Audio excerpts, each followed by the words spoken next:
আসসালামু আলাইকুম। এখন শুনবেন সংবাদ শিরোনাম। যুবদল কর্মীকে হত্যা করা হয়েছে পরিকল্পিতভাবে, বলছে পুলিশ। কিলিং মিশনে ছিল 4 পেশাদার শুটার। ওই জায়গাটা এখনো বুঝতে পারিনি আমরা যে হত্যার ঘটনাটা। বিভিন্ন সিএনজি স্টেশনে যানবাহনের দীর্ঘ লাইন, ঘন্টার পর ঘন্টা অপেক্ষা করেও গ্যাস না পেয়ে ভোগান্তিতে চালকরা। আন্দোলনের মুখে মোদী সরকারের শিক্ষামন্ত্রী পদত্যাগ, সব দাবি মেনে নেয়ার কর্মসূচি প্রত্যাহার করল সিজেপি। মুখোমুখি নয়, নিজেকে হিরো দাবি করেন বঙ্গভবন ছাড়তে যাওয়া শাহাবুদ্দিন। নতুন রাষ্ট্রপতির বিষয়ে সিদ্ধান্ত হবে বিএনপির স্থায়ী কমিটিতে। এতক্ষণ শুনছিলেন সংবাদ শিরোনাম, এখন শুনবেন বিস্তারিত। কাফরুলে যুবদল কর্মী হত্যায় অজ্ঞাতনামাদের আসামি করে পরিবারের পক্ষ থেকে মামলা করেছেন নিহতের বড় ভাই। এরই মধ্যে বেশ কয়েকজনকে আটক করেছে পুলিশ।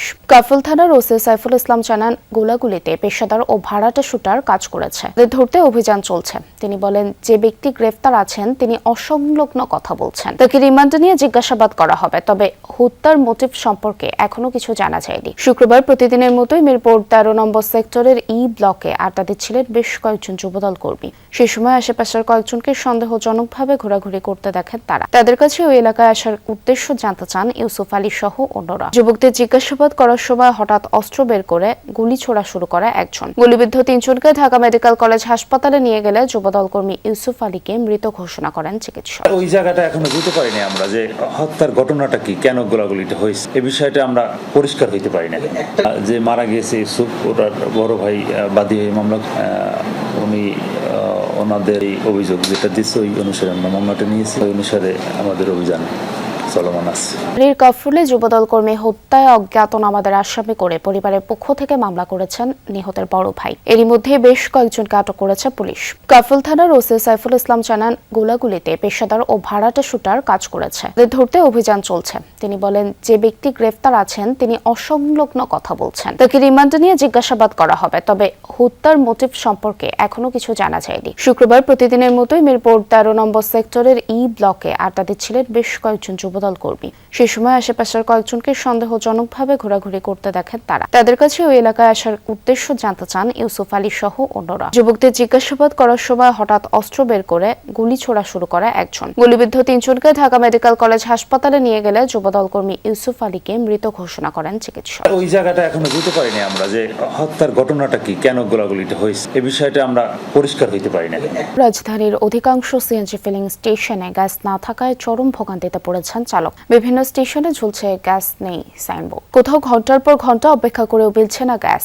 আবার যেসব পাম্পের সরবরাহ রয়েছে সেখানেও চাপ কম থাকায় দীর্ঘ লাইনে দাঁড়িয়ে থাকতে হচ্ছে চালকদের। তাদের অভিযোগ, গ্যাস সংকটে গাড়ি চালানো ও যাত্রী পরিবহন ব্যাহত হওয়ায় আয় কমে গেছে। ওদিকে ফিলিং স্টেশন কর্তৃপক্ষ বলছে, কয়েকদিন ধরেই স্বাভাবিক নেই গ্যাস সরবরাহ, ফলে গ্রাহকদের প্রয়োজনীয় সেবা দিতে হিমশিম খেতে হচ্ছে।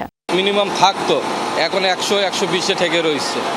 এরপরও সিরিয়াল দেওয়া লাগে 5 ঘন্টা 6 ঘন্টা সিরিয়াল দিয়ে তারপরে গ্যাস নেওয়া লাগে। আর গাবতলিতে যাও একটু পাওয়া যেত, কিন্তু বড় বড় যে কন্টেনার ওগুলো লাগায় রাখছে, কেউ দেখার মানুষ নেই, ওদের দিয়ে আমাদের খালি খেদায় দেয়। 800 টাকার গ্যাস আমাইতো, সেইখানে আমি সকাল 7টা থেকে লাইন দিয়া 354 টাকার গ্যাস পাইছি। রাজধানীর অধিকাংশ সিএনজি ফিলিং স্টেশনে গ্যাস না থাকায় চরম ভোগান্তিতে পড়েছেন চালক। বিভিন্ন স্টেশনে ঝুলছে গ্যাস নেই সাইনবোর্ড। কোথাও ঘন্টার পর ঘন্টা অপেক্ষা করেও মিলছে না গ্যাস।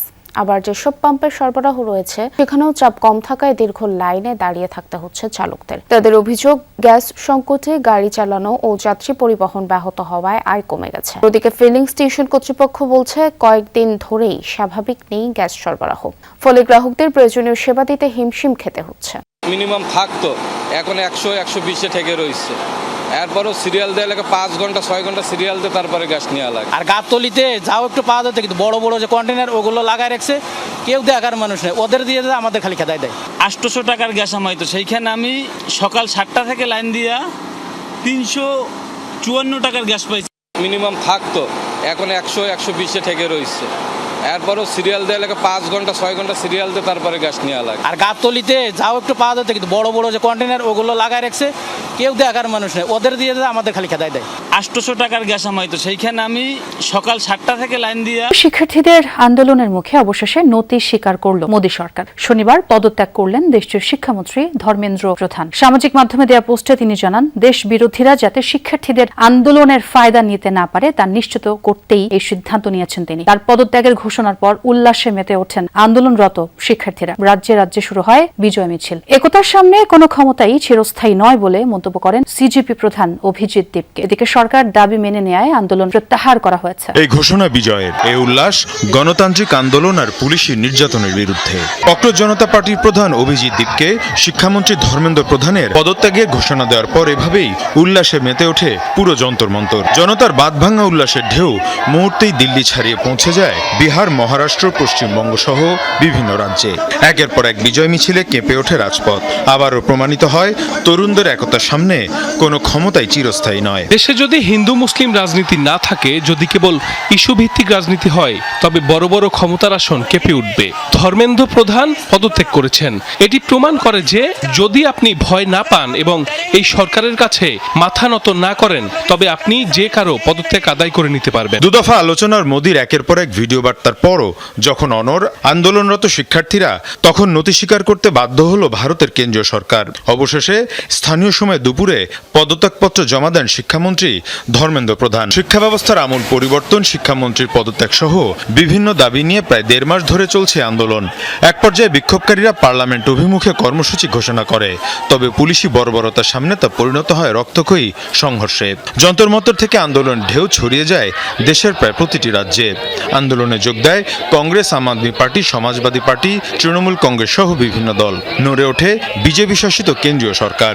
এডুকেশন মিনিস্টার ধর্মেন্দ্র প্রধান শিক্ষামন্ত্রী ধর্মেন্দ্র প্রধানের পদত্যাগ আমাদের শিক্ষা ব্যবস্থা পুনর্গঠনের পথে এক মুখোমুখি নয়, নিজেকে হিরো দাবি করতে চান সদ্য বিদায়ী রাষ্ট্রপতি মোহাম্মদ শাহাবুদ্দিন। বললেন তিনি সবকিছু করেছেন সাংবিধানিক ধারাবাহিকতা বজায় রেখে। যথাসময়ে সংসদ নির্বাচন অনুষ্ঠিত হয়েছে, বিএনপি ও সশস্ত্র বাহিনীর সংবিধানের পক্ষে অবস্থান নেয়। দেশে এখন যে সংসদীয় গণতন্ত্রের চর্চা হচ্ছে, ক্ষেত্রে তারও কৃতিত্ব আছে বলে দাবি বিদায়ী রাষ্ট্রপতি। টেলিফোনে তার সঙ্গে বিস্তারিত কথা বলেছেন আমাদের পলিটিক্যাল এডিটর আলমগীর স্বপন। মেয়াদের 21 মাস আগে পদত্যাগ নিয়ে কথা বলাকে বিব্রতকর মনে করেন শাহাবুদ্দিন। অনেকটা অপ্রত্যাশিতভাবে রাষ্ট্রপতির পদ লাভ, বিদায়ও নাটকীয়। এর মাঝে দেখেছেন তিনটি সরকার, নিয়োগ, গণ অভ্যুত্থানে ক্ষমতাচ্যুত আওয়ামী লীগের আমলে, এরপর অন্তর্বর্তী সরকারের আমলে বৈরী সময় পার করলেও পদে থেকেছেন সাংবিধানিক বাধ্যবাধকতায়। বললেন সঠিক সময়ে নির্বাচন এবং দেশকে গণতন্ত্রের পথে ফেরাতে বড় সমর্থন ছিল বিএনপির। সংবিধানের পক্ষে অবস্থান নিয়েছিল বিএনপি এবং তার জন্যই তো নির্বাচন পর্যন্ত আসতে পেরেছিলাম। আমাদের সশস্ত্র বাহিনীও তো ডেমোক্রেসির পক্ষে ছিল, তাই না? এবং সেই জন্য ডেমোক্রেসির পথে চলাটা সহজ হয়েছিল। কি কারণে শেষ পর্যন্ত সরে দাঁড়াতে হলো মোহাম্মদ শাহাবুদ্দিনকে? তবে কি রাষ্ট্রপতি হিসেবে তার প্রতি বিএনপির সমর্থনে ভাটা পড়েছিল? অভিযোগ আছে লন্ডনে চিকিৎসা করাতে গিয়ে টেলিফোনে কথা বলে